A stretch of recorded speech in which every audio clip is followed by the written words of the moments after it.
Chukos, good morning mga unta guys.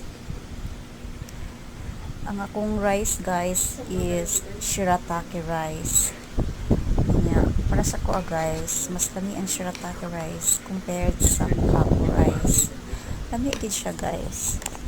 Muning sa balay akong mga sakop ang ilaha ko kaku rice kay maupod ilang gusto. Then ako separate dili ko sa shirataki rice. In fairness, lami gid siya guys. Aside sa kanang pwede siya pang diet, alternative siya pang diet, para sa kuha ang taste niya lami gid siya. Mura siya floppy rice, as in lami gid siya guys.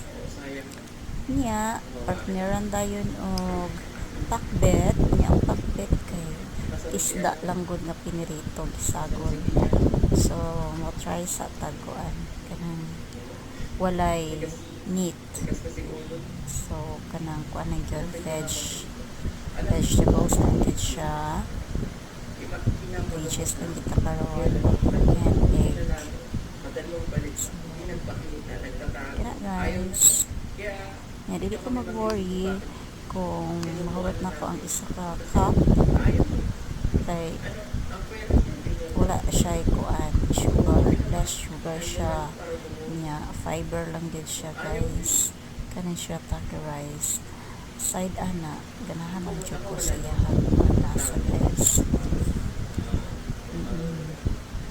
Pero dili ko mahurot og kuan kanang 1 cup kana ang pagkaon na kana ang breakfast. Pero usahay mahurot jud nako ganahan man.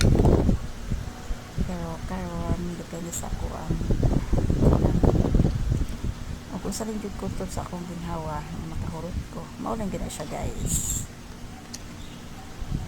Bungkag ka siya guys. Nandito siya yung bungkag kaya pagkaunan siya kabag may pagka floppy.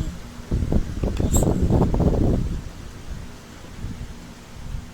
makaingon siya lami siya.